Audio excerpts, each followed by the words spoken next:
नमस्कार। HK study point में आपका स्वागत है।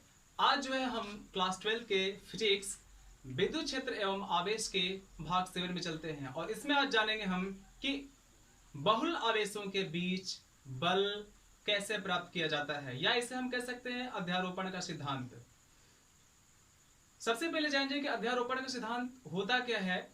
यानी किसी निकाय में उपस्थित आवेशों के बीच लगने वाले बलों का जो परिणामी होता है उसे हम अध्यारोपण का सिद्धांत कहते हैं। यहां पर बहुल आवेश क्या हो जाएंगे, यानी मान लेते हैं कोई आवेश यहां पर आपका है Q1 है और एक आपका आवेश है Q2, एक आपका आवेश है Q3 और एक आपका आवेश है Qn। यहां पर जो है आपको कई सारे आवेश दिखाई दे रहे हैं, चूंकि यहां मैंने रिप्रेजेंट कर दिया 1 से 2 से 3 से और 4 5 6 7 8 9 एनीथिंग। ओके, तो यहां पर हम बहुल आवेशों के बीच यदि बल ज्ञात करना है तो हम क्या करेंगे, मान लेते हैं पहले Q2 को Q1 से मिला लेते हैं। इस तरह से मिलाने के बाद क्या हम करेंगे कि हम ये देखेंगे कि Q2 द्वारा Q1 पर जो लगने वाला बल है वो किधर की तरफ है।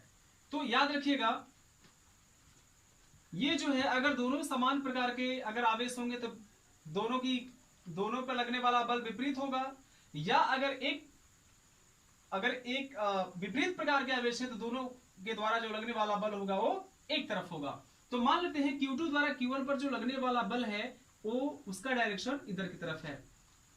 तो इस डायरेक्शन पर बल को हम जो रिप्रेजेंट करते हैं वो हम इस प्रकार से रिप्रेजेंट करते हैं F12, और इसके डिस्टेंस को हम लिखते हैं क्या, R12 वेक्टर के, सॉरी यहां पर हम कर देंगे कैप के रूप में। क्यों?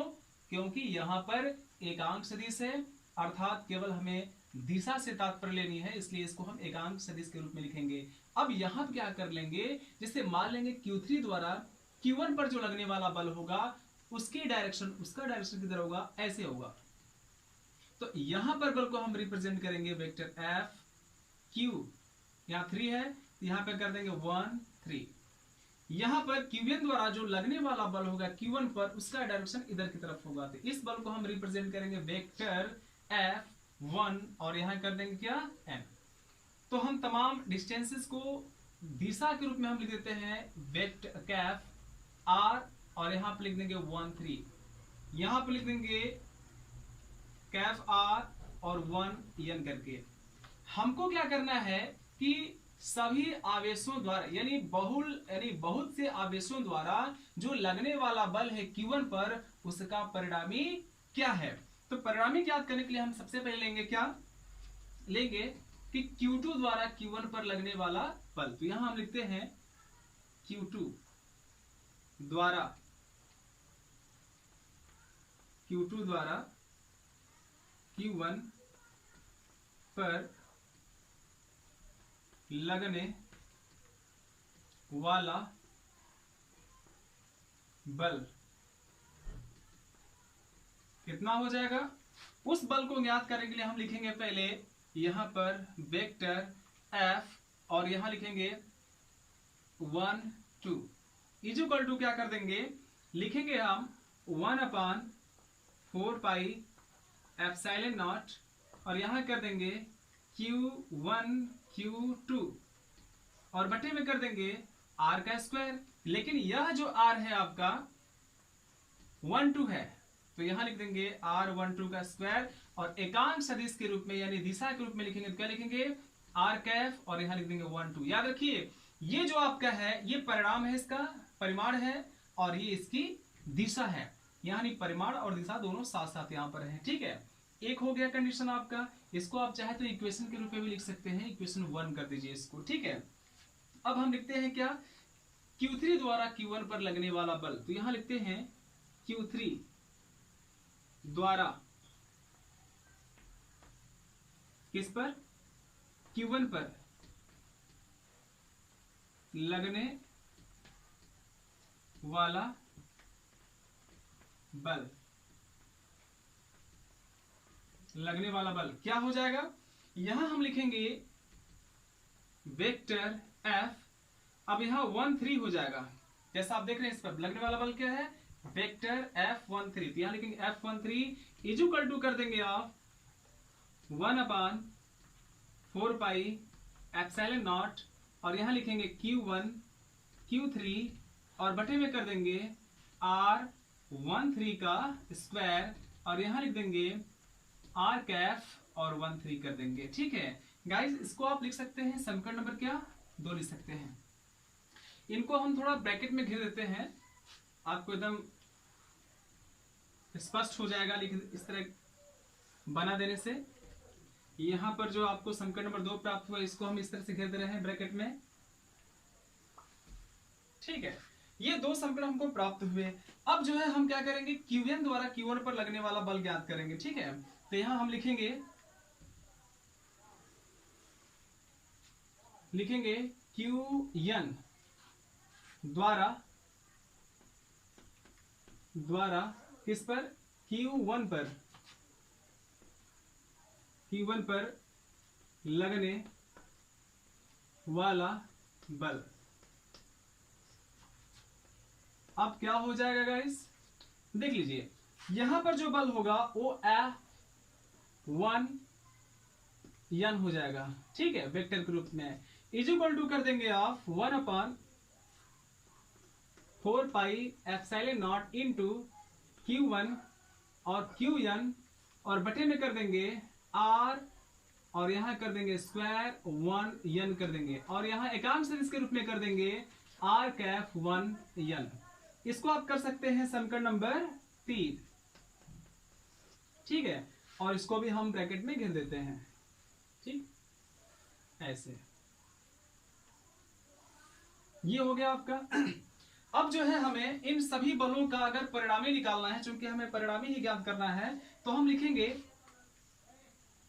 सभी बलों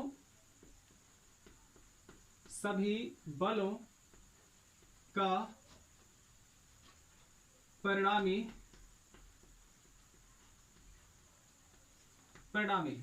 क्या हो जाएगा, यहां हम लिखेंगे F1 पर, चूंकि हमें यहां Q1 पर ज्ञात करना है, तो यहीं पर हमें बल का मान प्राप्त होगा। तो यहां पर लिखेंगे F1 इक्वल टू क्या कर देंगे, vector F12 plus vector F13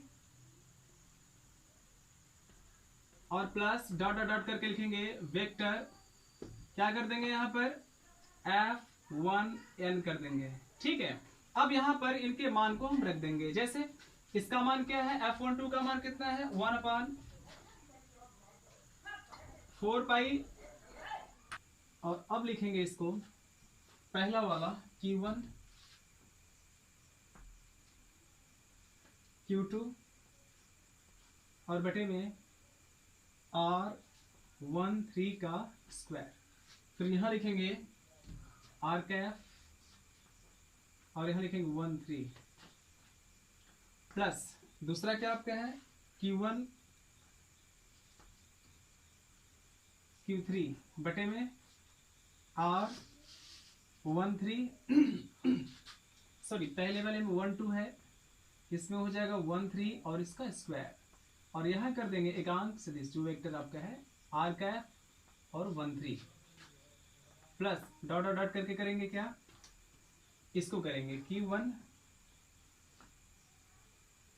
Qn और बटे में लिखेंगे R1N स्क्वायर, और यहां कर देंगे एकांक वेक्टर R1N। ठीक है, अब इसके बाद क्या करेंगे, इन सब में कुछ कॉमन आपको दिख रहा होगा। जैसे क्या कॉमन दिख रहा है, जैसे इन सब में से Q1 तो Q1 को हम बाहर कर देंगे। क्या बचा आपका 4 पाई एप्सिलॉन नॉट, और अंदर बचा आपका Q2 बटे में बचा आपका R12 का स्क्वायर, और यहां पे हो जाएगा आपका R12 कैफ और प्लस कर देंगे यहाँ पे Q3 और बटे में कर देंगे R13 का स्क्वायर और R13 का Kaif plus dot dot dot यहाँ कर देंगे क्या क्यू एन और बटे में कर देंगे आर 1n का स्क्वायर और यहाँ पे कर देंगे आर 1n। अब इन सब का हम समेशन लिखेंगे। समेशन लिखने का मतलब है जैसे ये q और बटे में q1 है आपका, सब में q1 है, तो q1 और बटे में कर देंगे 4 पाई एप्सिलॉन नॉट और यहां लिख देंगे सिग्मा n इक्वल टू 1 और यहां लिख देंगे i और कर देंगे स्क्वायर, ये सॉरी आर स्क्वायर और कर देंगे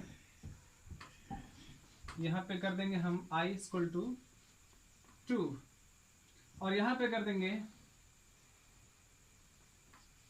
q i और बटे में कर देंगे r और यहाँ पे कर देंगे 1i स्क्वायर और